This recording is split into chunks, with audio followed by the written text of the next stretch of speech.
안녕하십니까? 네, 같이 기도드리겠습니다.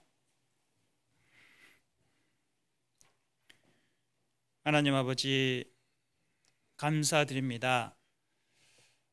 이 세상 마지막 때에 저희를 이 세상 죄악 가운데 버려두지 아니하시고 독생자 예수 그리스도를 이 땅에 보내주셔서 그 보혈로 우리의 모든 죄를 다 씻어주시고 온전한 믿음으로 말미암아 그 영원한 천국에 들어갈 수 있는 산소망을 가지고 이 세상에 살아갈 수 있도록 인도해 주신 그 크신 은혜를 인하여 진정으로 감사와 찬송과 영광을 주님께 드립니다. 이 많은 사람들 중에 우리를 먼저 구원하여 주시고 주님의 그 사랑과 은혜의 복음을 전하는 직분과 사명을 우리에게 주셨습니다. 우리가 하나님의 자녀로서 어떠한 마음으로 이 세상을 살아가야 할지 하나님께서 말씀으로 가르쳐 주시고 또 성령의 인도하심으로 오직 주님의 영광을 위해서 나머지 인생을 살아가는 성도로서의 삶을 잘 살아갈 수 있도록 인도하여 주시옵소서. 오늘 주일을 맞이해서 의정부 형제 자매님들 한자리에 모이게 해주셔서 감사합니다. 이 자리를 통해서 전해지는 하나님의 말씀으로 위로받고 내가 살아온 삶과 또 앞으로 어떻게 살아야 될지를 생각하는 시간이 되게 해주시고 어떻게 사는 것이 주님을 기쁘시게 하는 삶인지 생각하는 시간이 되게 하여 주시옵소서. 이 자리에 참석하지 못한 형제 자매님들 있다면 주님께서 그 영혼을 위로해 주시고 또 치유해 주셔서 이 자리에 다 참여해서 같이 하나님을 찬송하는 그런 시간이 될 수 있도록 도와주시옵소서. 해외에서 전도를 위해서 수고하는 우리 믿음의 가족들이 있습니다. 각 가정마다 주님께서 축복해 주시고 또 그 믿음을 지켜주셔서 담대하게 주님의 복음을 전할 수 있도록 도와주시옵소서. 또 여기에서 또 물질로 기도로 또 참여할 수 있도록 또한 인도하여 주시옵소서. 오늘 교제의 모든 시종을 주님께 의지합니다. 예수님의 이름으로 기도드렸습니다. 아멘. 예, 반갑습니다. 예, 저는 서울 동부교회에서 교제하고 있는 배진덕 형제입니다. 96년에 구원을 받고 이렇게 주님 안에서 교제하게 해주신 하나님께 감사를 드립니다. 성경 찾겠습니다. 에베소서 1장 1절로 2절 말씀입니다.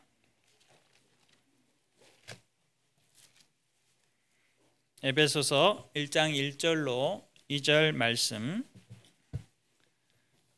같이 읽어보겠습니다. 하나님의 뜻으로 말미암아 그리스도 예수의 사도된 바울은 에베소에 있는 성도들과 그리스도 예수 안에 신실한 자들에게 편지하노니 하나님 우리 아버지와 주 예수 그리스도로조차 은혜와 평강이 너에게 있을지어다. 예. 오늘은 이 평강의 회복이라는 주제로 말씀을 드리도록 하겠습니다. 방금 찬양대에서 찬송을 해주셔서 마음이 참 평강을 얻는 그런 시간이 됐습니다. 하나님께서 우리를 부르실 때 주님을 만날 때 입을 의복이 있는가? 우리는 그 의복이 있는 사람이기 때문에 편안한 마음으로 주님을 만날 수 있습니다. 그래서 우리는 이 세상에 어떤 복을 받은 사람보다 더 큰 복을 받은 사람입니다. 그래서 얼마나 기쁘고 마음에 평강이 있는지 모르겠습니다. 이 에베소서 1장 1절로 2절 말씀에서도 사도 바울은 비록 감옥에 본인은 고생을 하고 있지만 감옥 밖에서 생활하고 있는 우리 형제 자매들에게 전하는 메시지 중에 가장 처음에 강조해서 표현하는 그 메시지는, 주시고자 하는 메시지가 무엇이냐? 바로 은혜와 평강 가운데 신앙생활을 했으면 좋겠다 하는 마음을 가장 앞에 표현을 하고 있습니다. 우리가 이 세상 이제 구원받고 살아가는 것이 쉽지가 않습니다. 우리 의정부 형제 자매님들도 코로나 환경에서 정말 접촉하기도 쉽지가 않고 또 모임을 갖는 것도 쉽지가 않을 겁니다. 그런데 이렇게 그런 어려운 환경 하에서도 우리는 복음을 전하는 것을 포기할 수가 없잖아요. 그래서 생업하는 것도 힘들지만 또 전도하는 건 더 힘든 상황이 되었었습니다. 그런 와중에도 우리가 포기하지 않고 하나님이 주신 그 기회대로, 형편대로 때를 얻든지 못 얻든지 복음 전하느라고 정말로 수고 많으셨습니다.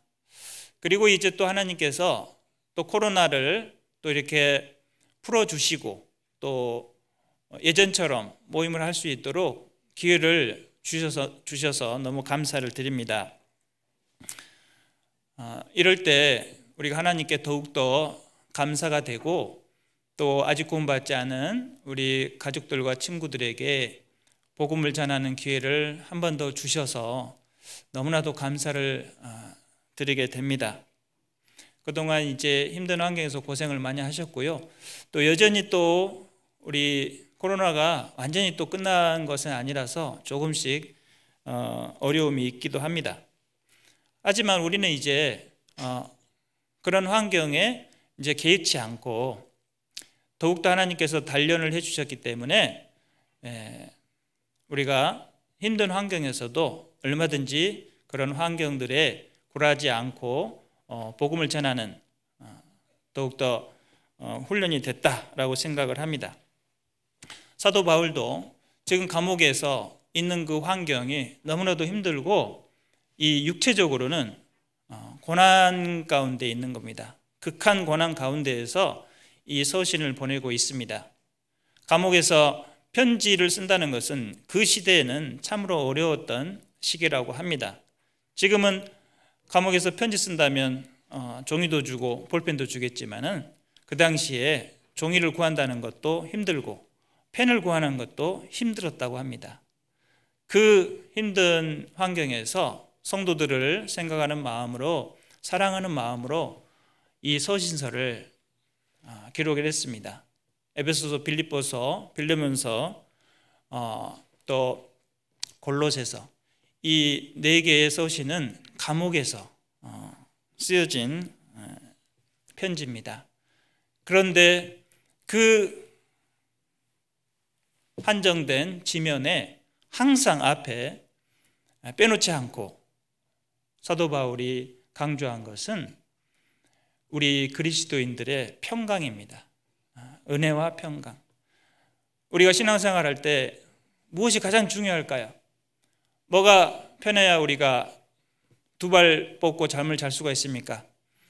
마음이 편해야 됩니다. 이 사도 바울은 우리 그리스도인들이 마음이 편했으면 좋겠다, 이런 말씀을 한 거예요. 우리 마음 편하면요 신앙생활이 거의 문제가 없이 다 해결될 수가 있습니다. 어떻게 하면 마음의 평강을 유지할 수가 있는가? 우리는 때때로 마음의 평강을 잃을 수가 있습니다. 우리가 이제 생활하다 보면 여러 가지 갈등을 겪을 수도 있고 또 가족 간의 관계가 불화할 수도 있고 또 형제자매들 간에 갈등이 생길 수가 있습니다. 그럴 때마다 어떻게 하면 사도 바울처럼 극한 상황에서도 흔들리지 않고 평강한 마음을 가질 수 있을까? 이 부분이 참 중요하다는 생각이 듭니다. 우리는 계속해서 여러 가지 어려운 환경에 접할 수 있지만 그런 것들을 빨리빨리 극복할 수 있다면, 평강을 빨리 회복할 수 있고 회복할 수 있다면 신앙생활을 더욱더 힘차게 할 수 있기 때문에 그렇습니다. 그래서 사도 바울은 평강해야 된다, 이렇게 간절하게 글을 쓴 거예요. 그래서 어떻게 하면 평강할 수 있느냐, 그래서 서신서에는 우리가 어떤 형편에서 구원을 받았느냐, 구원에 대해서 감사해야 된다, 그리고 그 구원받은 사람은 어떠한 마음으로 살아야 되냐, 이렇게 이제 생활에 대해서 기록을 하셨습니다. 결국은 우리가 받은 은혜를 감사하는 생활, 그리고 그 은혜를 보답하는 생활을 열심히 할 때 마음의 평안이 온다는 거예요. 그리스도인은 자기의 신분과 위치에 맞는 생활을 할 때 마음이 편합니다. 그것을 오늘 주제로 잠깐 교제를 해보도록 하겠습니다. 우리가 평강이 깨지면 빨리 회복을 해야 정상적인 신앙생활을 할 수가 있습니다. 그래서 이 성경에 나와 있는 이 평강이라는 말의 이제 원어의 뜻이 뭐냐면 마음의 평강을 말하는 거예요. 마음의 평강. 그래서 영어로 말하면 peace입니다. 평화스러운 마음을 갖게 되는 것을 의미합니다. 그런데 이제 자칫 우리가 잘못 생각을 하게 되면 이 평강을 단순히 육신적인 평강을만을 의미한다라고 생각할 수가 있습니다. 그런데 육신적인 평강을 말할 때는 영어로 comfort라는 표현을 합니다. 안락함, 이런 뜻이죠. 그래서 이제 상당히 의미가 다른 겁니다. 피스라고 하는 것은 평강을 유지하는 거예요. 마음의 평강. 이제 더 깊이 생각을 해보면 피스는 상대방이 있는 걸 말하는 거예요. 상대방과의 관계가 평화스럽다라는 것입니다. 평화를 이룬다라는 말은 상대방과 평화를 이룬다는 말이에요. 상대방과 관계가 좋아진다는 말입니다. 그래서 이제 사람이 그 평강을 이루게 되면 그 심령의 낙을 누리게 되죠. 심령의 낙이 어떻게 이루어지느냐? 마음이 평강할 때 이루어진다는 것입니다. 그래서 전도서 2장 24절에서 사람이 먹고 마시고 수고하는 가운데 심령으로 낙을 누리게 하는 것보다 더 나은 것이 없나니 내가 이것도 본즉 하나님의 손에서 나는 것이로다 라고 말씀하셨는데, 결국은 하나님에게서 받은 심령의 낙이 내 마음속에 있을 때 이것보다 더 나은 편안함이 없다라고 사람이 말을 할 수가 있는 겁니다. 그런데 어떻게 힘든 상황에서도 내가 마음의 평강을 유지할 수 있을까? 이게 이제 우리가 관심을 갖는 것이죠. 어떤 사람은 구원받았다 할지라도 마음의 평강이 깨지면 그것이 회복하는데 시간이 많이 걸릴 수도 있고, 어떤 사람은 빨리 회복할 수가 있습니다. 그 회복하는 속도에 따라서 또 어떤 방법으로 회복하느냐에 따라서 신앙의 차이가 발생할 수가 있어요. 마치 사울과 다윗의 차이점이죠. 우리는 어떤 신앙을 배워야 될까? 사울이 아니라 다윗의 신앙을 배워야 되는 것이죠. 조금 이따 그것도 말씀드리도록 하겠습니다. 그래서 이제 사도 바울은 감옥에서 있으면서도 마음이 평강했겠죠. 평강했기 때문에 밖에 있는 형제자매님들이 어려워할 수 있는 그런 상황들을 다 예측을 하고 이 서신서를 기록할 수가 있는 겁니다. 그래서 차라리 정말 복음을 위해서 정말 열심히 일하고 감옥에 있는 것이 사람이 더 편할 수가 있습니다. 밖에서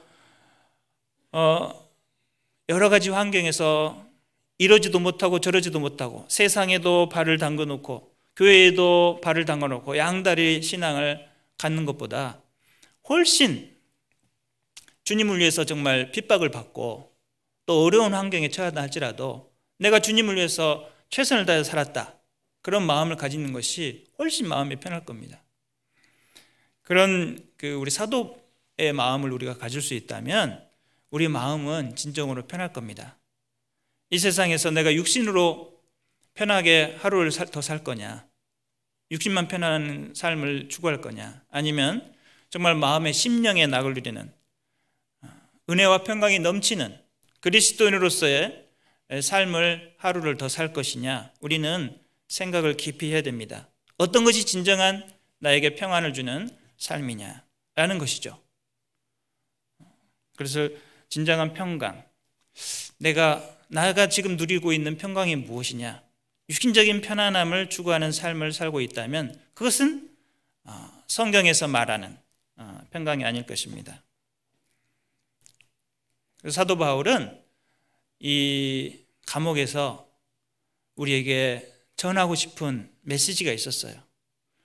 주님의 은혜 생각하고 그 은혜가 풍성하면 여러분이 평강을 가질 수 있습니다 라고 말하고 있고, 또 여러분이 어떤 구원받은 사람으로서 어떤 신분에 있느냐 잘 생각해 보라라는 것입니다. 그리고 정말 앞길을 모를 때, 눈앞이 캄캄할 때 어떻게 해야 되느냐라는 것을 말씀합니다.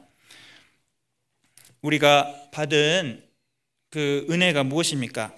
여기 접어두시고 이사야서 38장 17절을 보시겠습니다.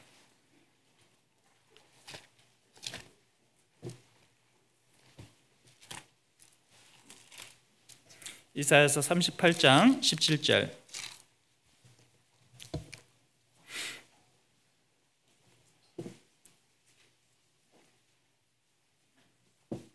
자, 읽겠습니다. 보옵소서, 내게 큰 고통을 더하신 것은 내게 평안을 주려 하심이라. 주께서 나의 영혼을 사랑하사 멸망의 구덩이에서 건지셨고 나의 모든 죄는 주의 등 뒤에 던지셨나이다. 우리는 이 하나님이 주신 평강을 얻은 자입니다. 우리가 무슨 걱정이 있습니까? 오늘 죽어도 우리는 천국에 들어가는 그리스도인입니다. 나의 모든 죄는 주의 등 뒤에 던지셨나이다. 우리 아무런 걱정이 없어요. 이 세상에서 정말 바깥에서 텐트 하나, 침낭 속에 들어가서 길거리에서 자더라도 우리는 오늘 죽으면 천국으로 가는 마음 편한 사람들입니다. 의의 옷을 입은 그리스도인입니다. 그런데 우리가 우리의 마음을 무엇이 잡고 있는지, 우리가 무엇 때문에 마음이 괴로워하고 또 힘들어하는지 그 원인들을 빨리빨리 생각을 해야 됩니다. 실제로 그것들이 나의 마음을 흔들지 못하는 것들이 많습니다. 그런데 자꾸 내가 스스로 그런 사소한 일들에 신경을 쓰고 또 마음이 무너지고 또 실망을 한다면 정상적인 신앙생활을 할 수가 없는 겁니다. 그래서 실제적으로 내가 무엇이 나의 마음의 평강을 깨트리는가를 잘 생각을 하고 분별을 할 필요가 있습니다. 굳이 내가 신경을 안 써도 될 일을 지금 내가 신경을 쓰고 있지 않는가, 이런 부분들을 생각해야 되죠. 우리는 그럴 때마다 말씀으로 돌아와서 예수님이 어떤 분인가, 내가 받은 은혜가 무엇인가를 빨리 생각을 해야 돼요. 그래서 이 사도 바울은 항상 평강 앞에 무엇을 두었느냐? 은혜를 두었죠. 그래서 은혜와 평강이 있기를 원하노라. 우리가 받은 은혜를 생각하면 우리는 마음이 편해질 수밖에 없어요. 그래서 화평이신 예수님을 생각하면 우리는 마음이 화평이 옵니다.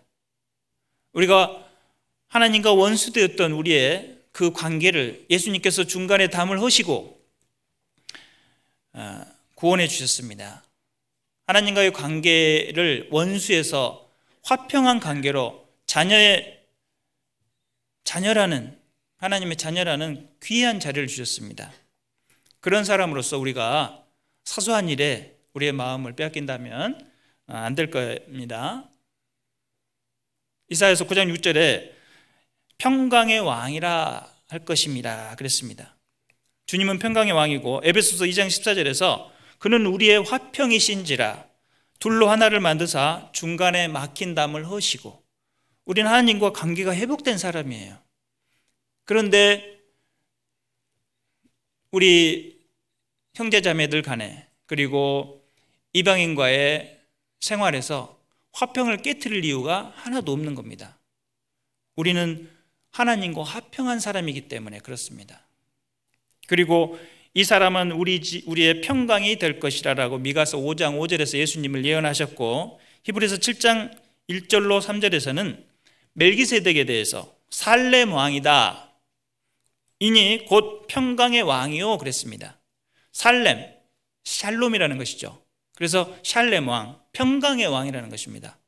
평강을 주시는 왕, 평강의 왕이다. 우리는 예수님만 생각하면 우리 마음에 평강을 금방 되찾을 수가 있어요. 우리가 어떻게 구원받았는지, 예수님의 피를 어떻게 내가 받아들이게 됐는지, 그것이 기적이잖아요. 이 죄덩어리를 아무것도 하지 못하고 알지 못하고 그저 이 세상에서 아무것도 모르고 하나님에 대해서도 모르고 그냥 살아가던 우리들을 우리가 알지 못했지만, 우리는 양 같아서 그릇 행하여 각기 제 길로 갔거늘 여호와께서는 우리의 무리의 죄악을 그에게 담당시키셨도다. 우리가 알지 못하던 시간에 원수되었던 저희를 불쌍히 여겨주시고, 하나님께서 손수 이 땅에 오셔가지고 우리가 어떤 죄를 지었던 상관없이 그 큰 사랑으로 우리를 다 구원해 주신 그 하나님의 사랑을 믿었을 때 얼마나 우리가 감사를 했습니까? 그 감사가 넘치는 우리의 마음을 항상 가지고 있다면 이 세상의 어떤 갈등도 문제가 되지 않습니다. 그래서 예수님께서는 요한복음 14장에서 평안을 너에게 끼치노니 곧 나의 평안을 너에게 주노라 그러셨습니다. 내가 너에게 주는 것은 세상에 주는 것 같지 아니하니라. 너희는 마음에 근심도 말고 두려워하지도 말라라고 말씀하셨습니다. 우리가 이 세상에서 두려워하는 것들이 좀 있을 수가 있어요. 구원받았다 할지라도 생활에 염려가 들어올 수도 있고, 또 내가 일을 하지 않으면 우리 집안이 굶어 죽을 것 같고, 여러 가지 걱정에 사로잡힐 수가 있습니다. 하지만 하나님께서 지켜주십니다. 들의 국화, 그 들국화도 하나님께서 들꽃도 피게 해주시고, 또 나는 참새도 하나님께서 지켜주십니다. 하물며 하나님의 주님의 자녀를 하나님께서 먹여주시지 않겠느냐. 우리는 그 두려움에서 벗어나야 됩니다. 내가 오전에 일을 하지 않으면 우리 집안이 안 될 것 같고, 그런 것 때문에 모임을 가지 못하고 교회에 가지 못하고 교회 봉사를 하지 못하고 그런다는 것은 내가 어느 정도 공포심을 갖고 있기 때문에 그렇습니다. 그런데 너희는 마음에 근심도 말고 두려워하지도 말라. 하나님께서 다 지켜주십니다. 우리는 선택해야 됩니다. 이 세상에서도 계속 이 생활에 허덕이면서 살다가 신앙생활을 못하다가 아무런 상급 없이 천국에 그냥 들어갈 거냐, 아니면 이 세상에 어차피 우리가 백만장자가 되지는 못할 거잖아요. 그럴 바에 교회에 나오고 또 교회 봉사하고 교회 모임에 참석하고 말씀을 더욱더 배우고 다른 형제자매들의 신앙을 세워주고 그런 일들에 매진한다면 이 세상에서는 조금 세상적으로 조금 못한다 할지라도 저 세상에서 훨씬 더 큰 상급이 쌓여 있다는 것을 우리는 믿고 알고 있습니다. 그럼에도 불구하고 이 세상에서도 계속해서 그 생활 때문에 아무것도 못하고 저 세상에서도 상급이 없는 그런 사람이 될 거냐. 과감하게 이 세상 것은 조금 더 포기하고 주님을 위해서, 교회를 위해서, 교제를 위해서, 형제 자매를 위해서, 영혼을 위해서 내가 더 참여하고 그 시간을 주님을 섬기는 데 더 쓸 거냐, 선택을 해야 됩니다. 어떤 것이 나에게 더 상급이 클 것이냐, 영원한 상급과 이 세상에서의 잠깐 동안의 육신적인 이로움, 이 두 사이에서 잘 선택을 해야 됩니다. 어떤 것에서 우리의 마음의 평강을 얻어야 됩니까? 이 세상에서 주는 그 육신적인 조금의 안락함이 하나님이 주시고자 하는 평강이냐, 내가 너에게 주는 평강은 세상에 주는 것과 다르다고 했는데, 내가 얻으려고 하는 평강은 주님이 주시는 평강이 아니라 내가 열심히 노력해서 육신의 안락함 조금 얻는 것, 그것을 평강으로 착각하고 있지 않은지, 내가 좀 있어야 교제도 나가고 좀 있어야 봉사도 하고 하려면 내가 벌어야 될 거 아니냐. 그것도 맞긴 맞지만 교제도 못 나가고 말씀도 못 나가고 성경도 못 읽고 그렇게 하면서까지 그런 길을 택해야 되겠는가라는 것입니다. 골로새서 3장 15절 찾겠습니다.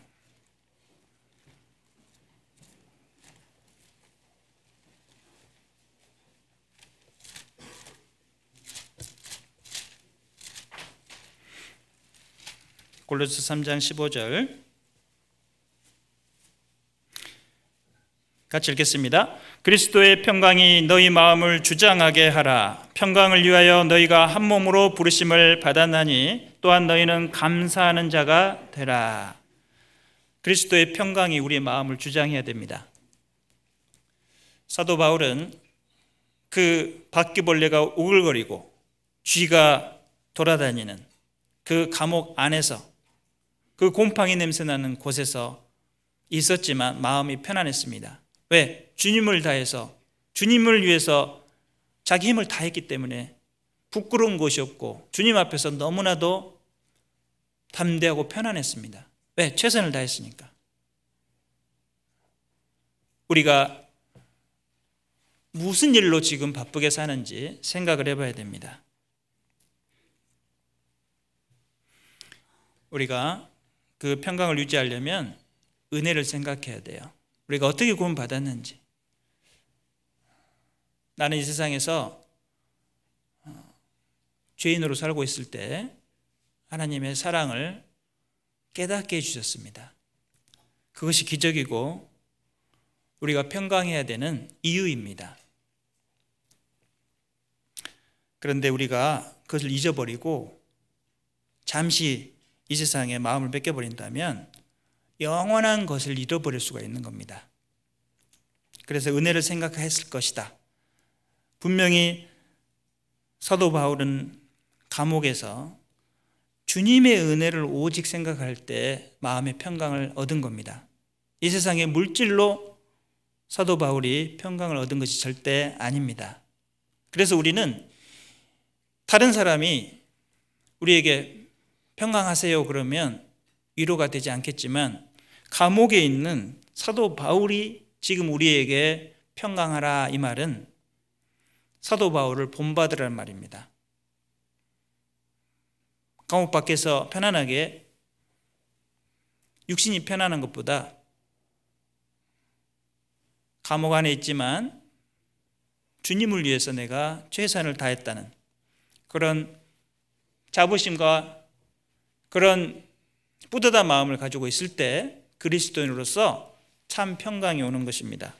그래서 우리가 두 번째로 생각해야 될 것은 신분에 맞는 생각과 생활을 할 때 진정한 그리스도인으로서의 평강이 온다라는 것이죠. 그래서 베드로전서 1장에 보면은 자세하게 이 나그네라는 신분의 비유로 베드로가 우리가 어떤 마음을 가지고 사는 것이 좋은가를 설명하고 있습니다. 베드로전서 1장을 찾아보겠습니다.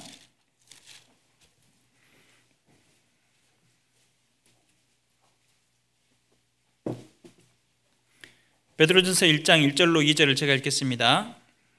예수 그리스도의 사도 베드로는 본도, 갈라디아, 갑바도기아, 아시아와 비두니아에 흩어진 나그네 곧 하나님 아버지의 미래하심을 따라 성령의 거룩하게 하심으로 순종함과 예수 그리스도의 피뿌림을 얻기 위하여 택하심을 입은 자들에게 편지하노니 은혜와 평강이 너희에게 더욱 많을지어다.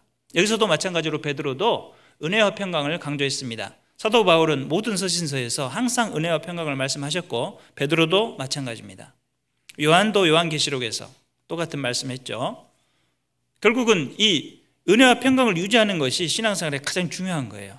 우리가 평강이 깨져버리면 일하기도 싫어지고 아무것도 하기 싫어지죠. 근데 내가 평강 가운데 있다면 기쁨 가운데 있는 것이고 즐거움 가운데 있기 때문에 무엇이든지 할 수 있는 힘이 있는 겁니다. 근데 평강이 깨지면 기도도 나가기 싫고 성경도 안 읽어지고 전도도 하기 싫어지고 그런 겁니다. 내가 마음이 편하고 기쁘면 매사에 자신감이 있고 모든 일들이 잘 풀리게 되는 것이죠. 그런데 어떠한 마음을 가지는 것이 빨리 평강을 회복하는 것이냐? 우리는 이 세상에 나그네라는 것입니다. 나그네다, 나 나그네다 라고 생각하면요 마음이 편해져요. 우리 나그네이기 때문에 이 세상에 집착하는 것이 아니에요. 이 세상은 금방 지나가 버립니다. 7, 80년 금방 지나간다는 거예요. 그러면 어떻게 되느냐? 끝나버리는 거예요. 더 이상 기회가 없습니다. 나그네이기 때문에 잠깐 여행하러 온 거예요. 우리 이 세상에. 우리가 이제 돌아가잖아요. 본향, 천국으로도 돌아가는데 잠깐 하나님이 보내셨는데 여기서 어떠한 삶을 살라고 보내줬느냐? 그 목적에 따른 삶을 살았을 때 우리 마음 편한 거예요. 우리가 어떤 그 대사를 미국에다 보냈다 그러면 대사는 한국을 대표해서 열심히 한국을 대변했을 때 열심히 일했을 때 그 대사로서의 역할을 다하고 편한 것입니다. 마찬가지로 우리가 이 세상에 온 것은 이제 구원을 받고 구원받지 않은 사람을 위해서 살아가는 것이 우리의 본래 목적인 거예요. 근데 그것을 하지 않고 있으면 불안한 겁니다. 근데 그 일을 할 때 우리 마음 편한 거예요. 마치 숙제를 한 것처럼.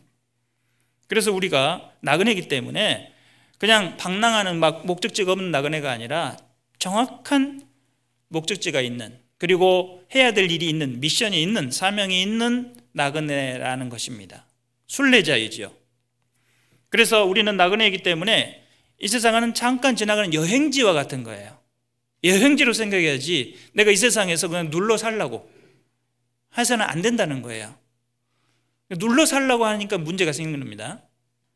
야곱이 세겜에서 눌러 살라고 했기 때문에 문제가 생깁니다. 그래서 모든 것을 버리고 베델로 갔습니다. 우상을 다 묻고. 그랬을 때 신앙을 회복할 수 있는 것입니다. 우리가 이 세상에서 문제가 생기는 것은 자꾸 이 세상에 애착을 갖기 때문에 그래요. 그래서 나그네는 거기에 어떤 동네에 잠깐 머무면은 거기서 이제 자기 일을 하고 다시 떠납니다. 그 동네에 계속해서 머무는 것이 아니에요. 뭐 전셋집을 얻거나 뭐 아파트를 사거나 그러지 않죠. 나그네는 한 며칠 있다가 또 가야 됩니다. 마찬가지로 우리는 이 세상에 며칠 있다 가는 거예요. 25,550일, 70평생. 며칠 있다 가는 겁니다. 금방 지나갑니다. 그런데 거기에다가 계속해서 애착을 두고 이 땅의 진토라 그랬습니다. 그래서 시편에서 다윗은 내 마음이 자꾸 진토에 붙으려고 합니다. 그래서 여기서 벗어나게 해주라고 그랬습니다. 이 진토, 우리가 흙이긴 하지만 몸은 흙이지만은 영혼은 흙이 아니잖아요. 그러니까 우리가 진토에 붙어서는 안 돼요. 몸은 나중에 흙이 되지만 이 영혼은 흙이 되지 않습니다. 그렇기 때문에 우리는 이제 사명을 가진 나그네다. 그러면 나그네가 계속해서 평강을 유지하려면 어떻게 해야 되느냐? 11절을 보시겠습니다. 2장 11절입니다.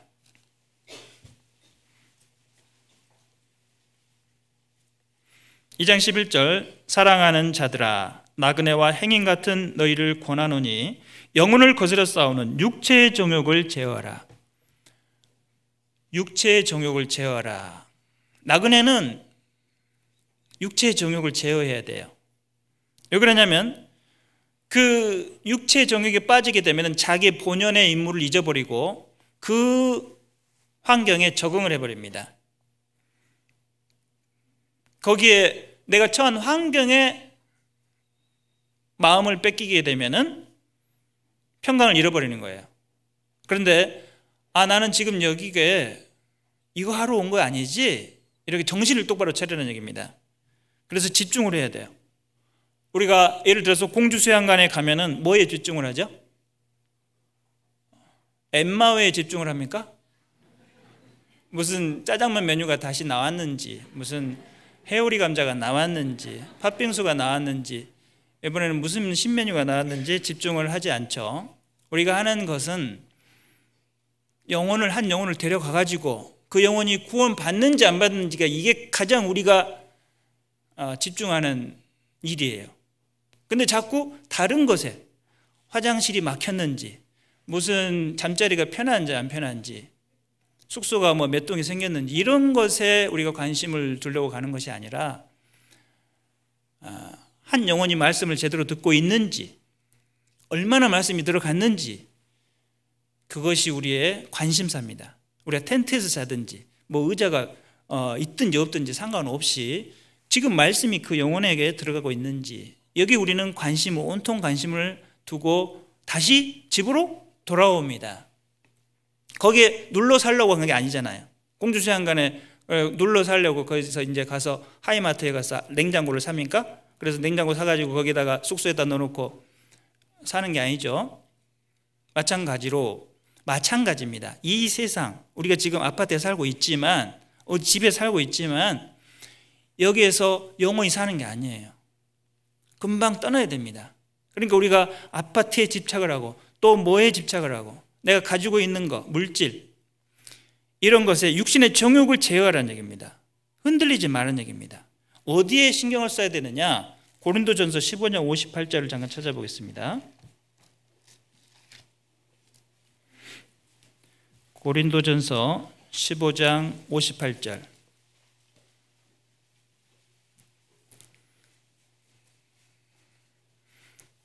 그러므로 내 사랑하는 형제들아, 경고하며 흔들리지 말며 항상 주의 일에 더욱 힘쓰는 자들이 되라. 이는 너희 수고가 주 안에서 헛되지 않은 줄을 알미니라. 무슨 일에 더욱 힘쓰는 자들이 되어야 됩니까?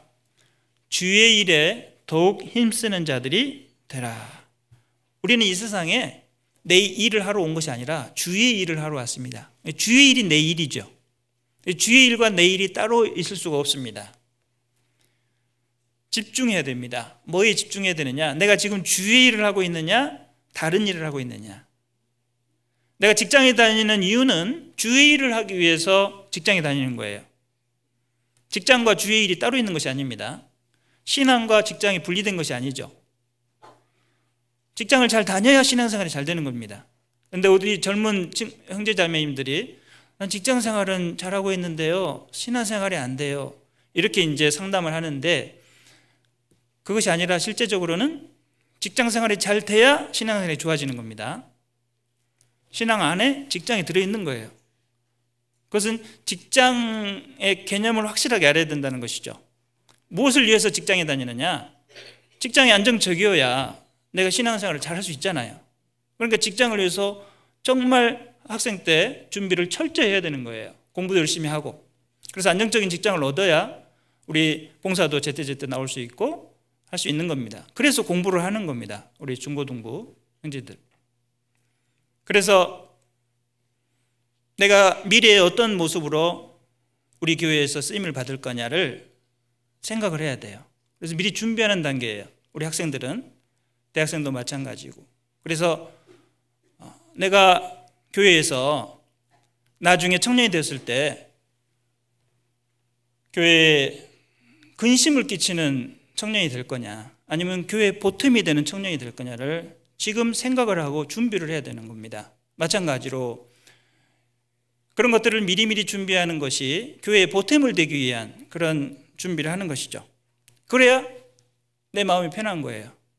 그런 준비도 하지 않은 상태에서 편안하게 내가 다른 것을 하고 있다면 주의 일에 집중하지 않은 겁니다. 그렇다면 마음이 편안하면 안 되죠, 그 사람은. 그런데 그런 준비도 하지 않고 있으면서 마음이 편안하게 생활하고 있다. PC방에 가서 게임을 한다. 이거는 이제 맞지가 않죠. 그래서 미래를 준비해야 되듯이 학생들뿐만 아니라 우리 성인들도 그렇게 해야 될 것입니다. 그래서 우리는 왜 그렇게 하지 못하느냐? 이제 성인이 됐어요. 미처 이제 내가 고등학교로 다시 돌아갈 수는 없잖아요. 다시 돌아가가지고 열심히 공부하면 서울대도 갈 것 같은데 내가 이렇게 열심히 일했으면 내가 서울대도 갔을 거다. 이렇게 이제 때늦은 후회를 해보지만 이제 다시 돌아갈 수는 없습니다. 이미 이제 시간이 지났습니다. 그러면 지금 현재 내가 돌아갈 수 없다면 이제 이미 지나버렸잖아요. 그렇기 때문에 현재 상태에서 어떻게 할 거냐? 우리는 주변에서 흉한 소식을 많이 듣습니다. 시편 12편에 112편의 7절에 보면은 그는 흉한 소식을 두려워 아니하며 여호와를 의뢰하고 그 마음을 굳게 정하였도다. 마음을 굳게 정하면 흉한 소식이 두렵지 않습니다. 근데 우리는 나 이거 아침에 내가 일 안 나가면 우리 집이 못 먹고 살 것 같은데 이렇게 이제 두려워하는 마음이 있어요. 그런데 내가 아침에 안 나가도 안 죽습니다. 그런 마음으로 룻이 나오미를 따라갈 때 어떤 마음으로 갔느냐? 룻은 나오미는 아무것도 없어요. 재산이. 시어머니. 남자가 다 죽었잖아요. 그런데 뭘 믿고 나오미를 따라갔습니까?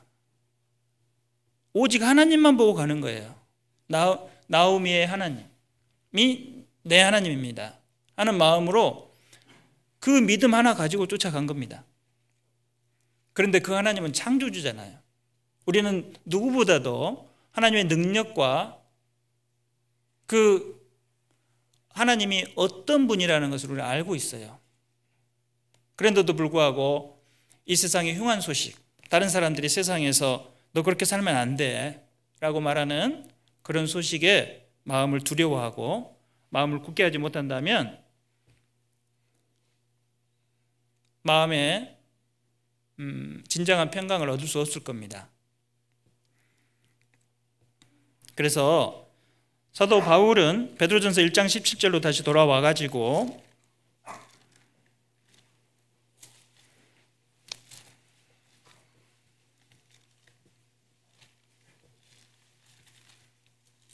베드로전서 1장 17절에서 1장입니다. 이번에는 1장 17절 같이 읽어보겠습니다. 사람의 행위대로 판단하시는 자를 너희가 아버지라 부른즉 너희의 나그네로 있을 때를 두려움으로 지내라. 우리가 나그네이기 때문에 우리가 자칫 이 세상에 정욕에 빠지는 것을 두려움으로 지내야 됩니다. 내 마음을 다스려야 돼요. 내가 이제 나그네는 예를 들어서 우리가 프랑스 여행을 갔다 그러면 다시 돌아와야 되잖아요. 근데 거기에 여러 가지 좋은 것들을 보고 빠져버리면, 마음을 뺏겨버리면 이제 비행기를 놓쳐버릴 수가 있어요. 아무튼 여러 가지 사고가 발생할 수 있다는 것입니다.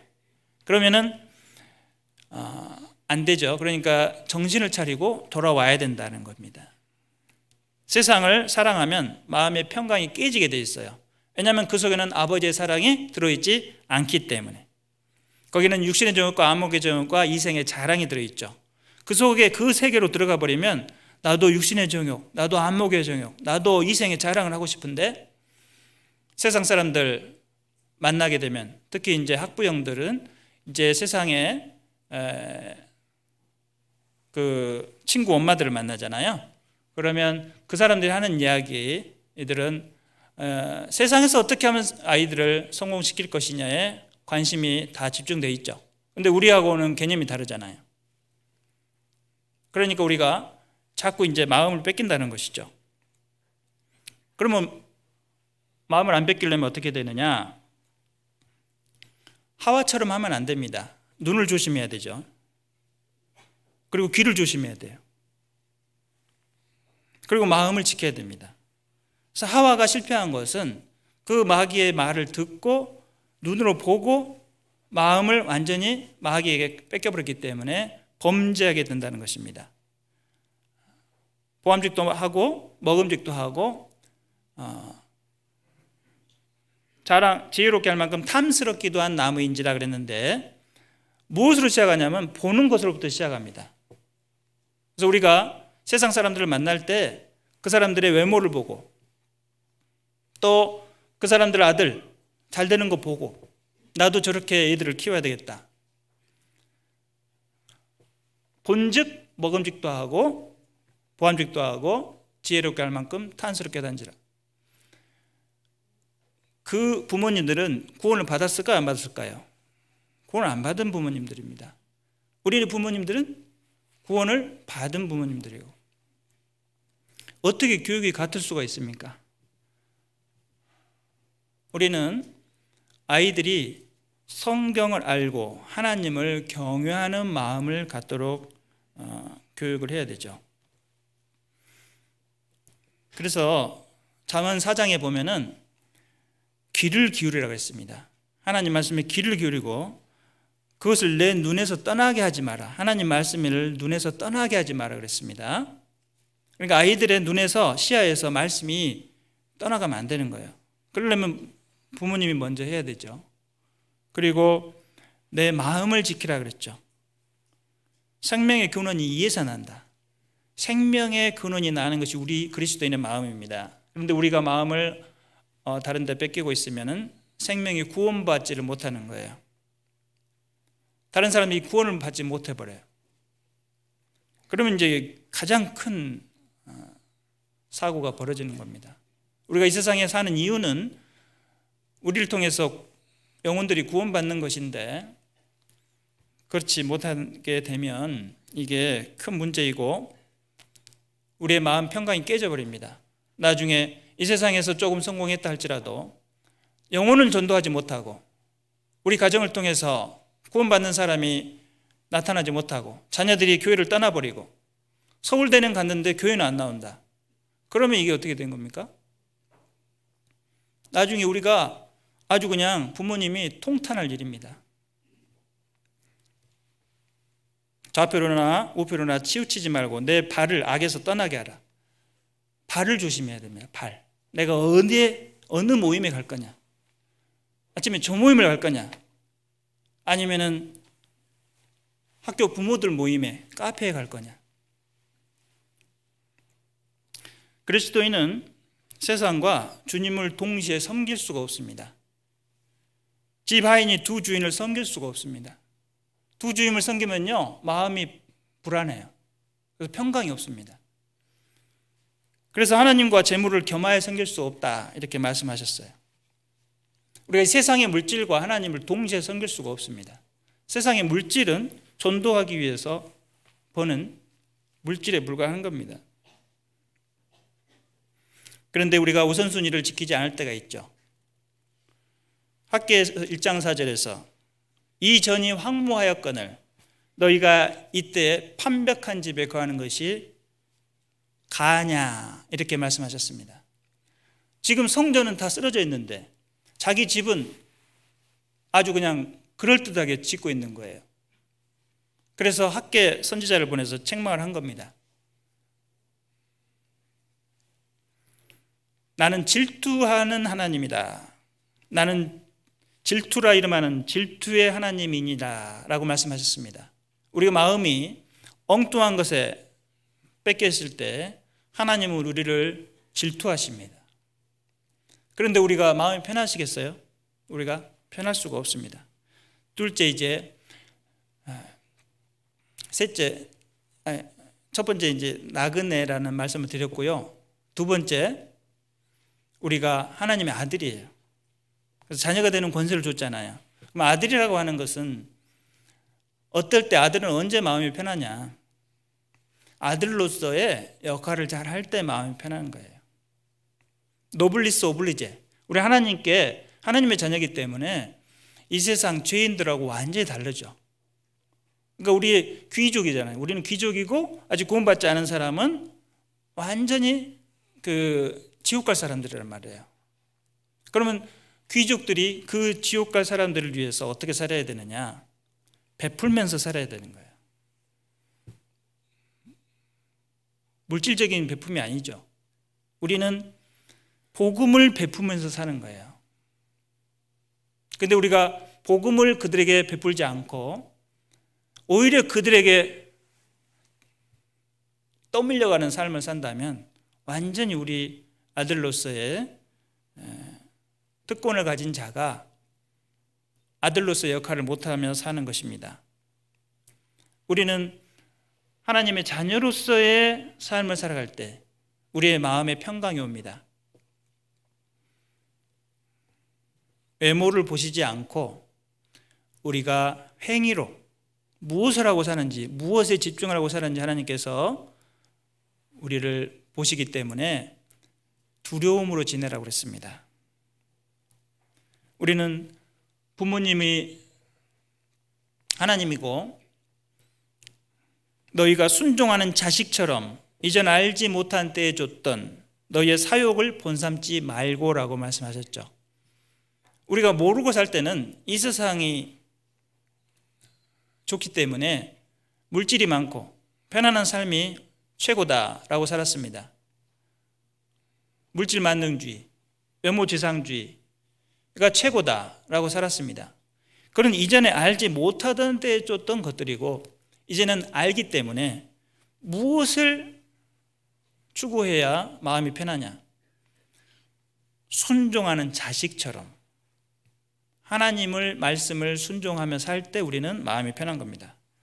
그리고 세 번째 제사장.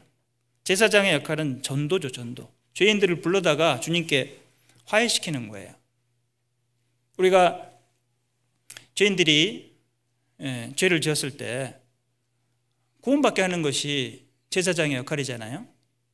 마찬가지로 우리가 이 죄인들을 주님께 데려왔을 때 이제 내일부터 대전도 집회가 시작되는데 이제 기도 부탁 명단이 많이 올라왔습니다. 그분들이 이 자리에 와야 되는 거죠.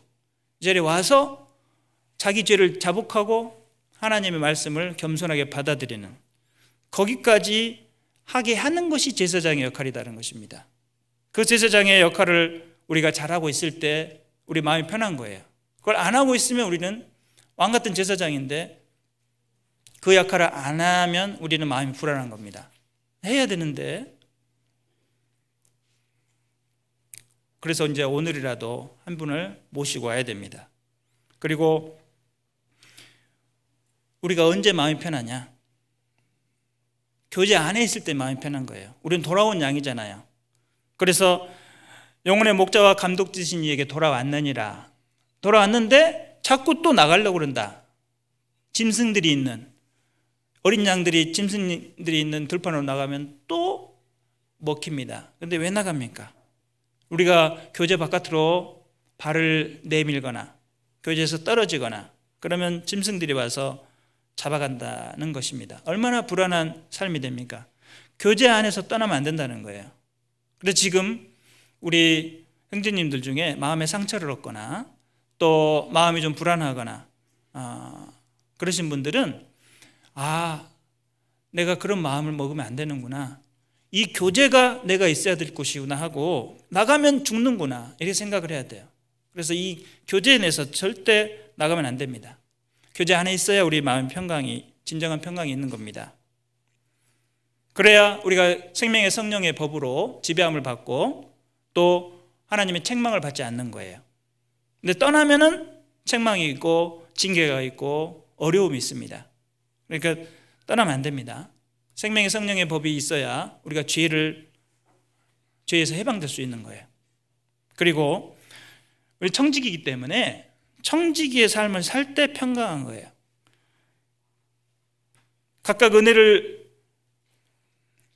맡은 선한 청지기 같이 서로 봉사하라. 그래서 선한 청지기의 삶을 살 때 우리는 평강을 찾을 수 있는 겁니다. 그래서 마태복음 24장에서는 충성되고 지혜 있는 종이 되어 주인에게 그 집사람을 맡아 때를 따라 양식을 나눠주는 그런 사람이 누구뇨?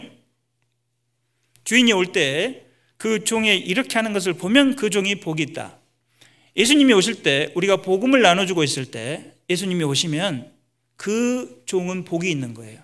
근데 그 일을 하지 않고 다른 것을 위해서 마음이 쓰여지고 있다.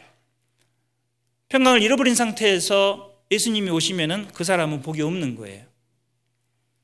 우리가 예수님이 지금 오실 때 무엇을 위해서 수고하고 있을 때 주님이 오셔야 되느냐? 복음을 위해서.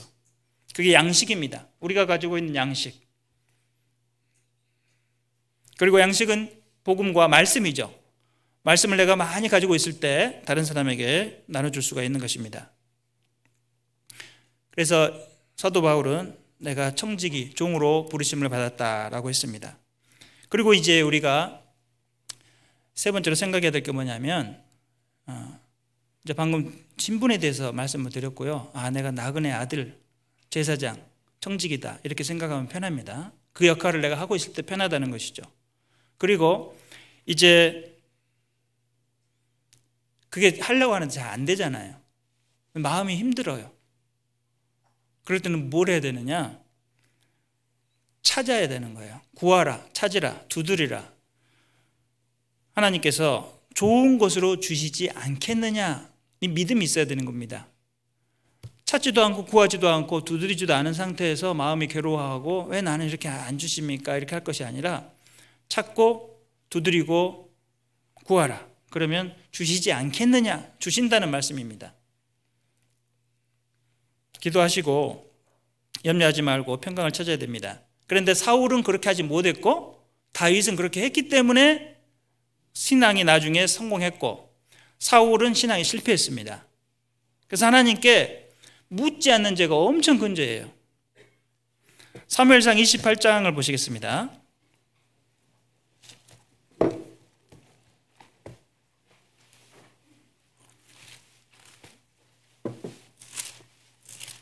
사무엘상 28장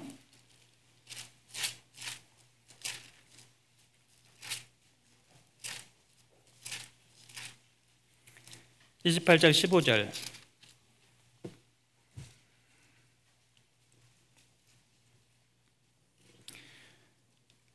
15절 제가 읽겠습니다. 사무엘이 사울에게 이르되 내가 어찌하여 나를 불러 올려서 나로 분욕케 하느냐? 사울이 대답하되 나는 심히 궁급하나이다. 블레셋 사람은 나를 향하여 군대를 일으켰고 하나님은 나를 떠나서 다시는 선지자로도 꿈으로도 내게 대답지 아니하시기로 나의 행할 일을 배우려고 당신을 불러 올렸나이다. 자, 이 사무엘은 하나님께 물어야 되는데 신접한 여인에게 무당에게 가서 사무엘을 부른 거예요. 이게 맞지 않는 겁니다. 자, 그래서 이 궁급할 때 누구를 찾아야 되느냐? 하나님께 여쭤봐야 돼요. 그런데 역대상 10장에 보면은 사울이 이제 전쟁에서 패하고 자살을 합니다. 그때도 하나님께 묻지 않고 스스로 그냥 자결을 해버려요. 그게 큰 죄다라는 거예요. 그게 큰 죄다. 반대로 사무엘상 30장 6절을 보시겠습니다. 자, 비슷한 상황입니다. 다윗은 궁급할 때 누구를 찾았느냐? 30장 6절에 보면 백성이 각기 자녀들을 위하여 마음이 슬퍼서 다윗을 돌로 치자 하니 다윗이 크게 궁급하였으나 그 하나님 여호와를 힘입고 용기를 얻었더라. 자, 이 궁급한 상황이 똑같죠. 사울은 궁급한 상황에서 무당을 찾아갔고 다윗은 궁급한 상황에서 이 여호와를 힘입고 용기를 얻었더라 그랬습니다. 그리고 나서 한 것이 뭐냐? 하나님께 물어 가로되 사무엘하 5장에 보면은 여호와께 물어가로되, 적군들이 막 쳐들어올 때 하나님께 물어 답을 얻었기 때문에 하나님은 그 다윗에게 응답을 해줬고 그것이 내 마음에 합하다 그랬습니다. 사도행전 13장 22절에서 이새의 아들 다윗을 만나니 내 마음에 합한 자라 칭찬을 했습니다. 한 사람은 하나님께 묻지 아니함으로 죽임을 당했고 한 사람은 칭찬을 받았습니다. 우리가 잘 살고 싶은데 그게 나그네의 인생인 줄 알겠습니다. 그리고 하나님의 아들입니다. 청직입니다. 잘하고 싶은데 잘 안 됩니다. 궁급합니다. 지금 이러지도 못하고 저러지도 못하고 못 먹고 살 것 같습니다. 힘듭니다. 자, 역대상 10장을 보시겠습니다.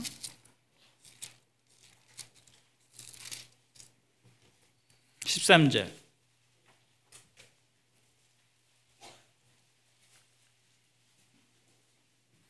13장 14절을 같이 읽겠습니다. 사울의 죽은 것은 여호와께 범죄였습니다. 저가 여호와의 말씀을 지키지 아니하고 또 신접한 자에게 가르치기를 청하고 여호와께 묻지 아니하였으므로 여호와께서 저를 죽이시고 그 나라를 이새의 아들 다윗에게 돌리셨더라. 왜 사울이 죽었습니까? 사울의 죽은 것은 여호와께 묻지 아니하였으므로. 우리가 헤쳐나가기 힘든 일들이 봉착을 합니다. 그걸 궁급하다라고 합니다. 궁급한 상황이다. 아주 긴급한 상황이다. 아주 힘든 상황이다.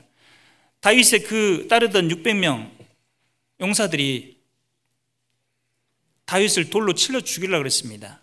왜 그랬을까요? 처자식을 다 뺏겼기 때문에. 그래서 다윗을 따라다니다 보니까 처자식을 다 뺏겼다. 이거 다윗이 잘못한 거 아니냐. 그래서 다윗을 쳐 죽이려고 그랬습니다. 그런데 다윗이 그 사람들을 두려워한 것이 아니라 하나님께 답을 구했다는 거예요. 하나님께 기도를 했습니다. 그래서 하나님이 용기를 주셔서 큰 힘을 얻었습니다. 우리가 이 세상에서 힘들 때 무엇을 해야 됩니까? 은혜와 평강이 있기를 원하노라. 은혜와 평강을 어떻게 얻느냐? 우리는 이 세상에 육신의 정욕과 안목의 정욕과 이생의 자랑에 내가 스스로 빠지기 때문에 사울처럼 하나님께 묻지 않고 칭찬을 받지 못할 수가 있습니다. 평강이 깨져버릴 수가 있습니다. 우리는 우리의 신분을 정확하게 알고 주님을 위해서 열심히 살아갈 때 그리스도인으로서 진정한 평강을 얻을 수 있는 거예요. 그러려면 먼저 기도하고 답을 얻어야 됩니다. 지금 이 상황에서 세상을 두려워하고 사람을 두려워하고 그 인생들을 의지하지 마라 그랬는데 인생들을 의지하고 거기서 마음이 무너지고 깨져버린다면 그리스도인으로서 평강을 계속 유지할 수가 없습니다. 오늘 에베소서 1장 1절 2절에서 사도 바울이 우리에게 강조하는 것은 나는 이렇게 극한 상황에서도 마음의 평강을 유지할 수 있는 것은 오직 주의 사랑에 매여 내가 주를 의지한다 그랬습니다.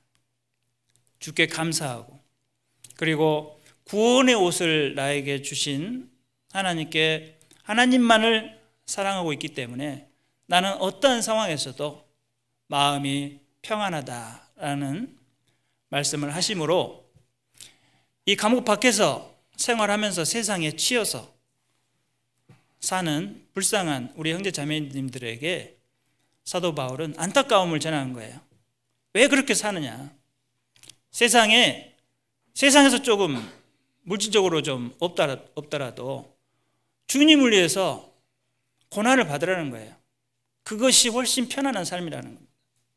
고생해도 교제 나오고 고생해도 말씀에 나오고 고생해도 전도의 자리에 오고 힘들지만 전도 집회에 참석해서 앉아있고, 이것이 그리스도인의 진정한 평화를 주는 길입니다. 우리가 다른데 마음을 뺏기지 않고 주의 일에 더욱 힘쓰는 그런 성도가 되어야 되겠습니다. 같이 기도하겠습니다. 하나님 아버지, 감사드립니다.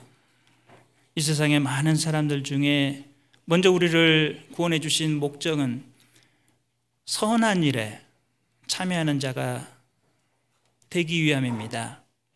우리가 그 선한 일을 이 순간 하고 있는지, 아니면 이 세상의 마음을 뺏겨서 마음이 분유하고 또 평강이 깨져 있지 않은지, 오늘 이 은혜와 평강을 있기를 원하노라 하는 사도 바울의 그 간곡한 그 서신에서 교훈을 받을 수 있도록 인도해 주시고, 오직 우리가 주님의 선한 일, 그리고 오직 주의 일에 힘쓰는 그런 자들이 되도록 오늘 결심하는 하루가 되게 하여 주시고, 내일부터 있는 대전도 집회에 우리 성도 전체가 다 참여하고 또 새로운 영혼들을 위해서 오늘 간절하게 기도하는 그런 시간을 가질 수 있도록 도와주시고, 내일부터 말씀을 전하시는 담임 목사님 건강도 지켜주시고 또 지혜를 주셔서 주님의 복음이 이 교회에 담대히 전해지고 또 듣는 모든 사람들이 구원을 받고 천국에서 행복을 누릴 수 있도록 인도하여 주시옵소서. 오늘 오후 일정도 주님께 의지합니다. 예수님의 이름으로 기도드렸습니다. 아멘.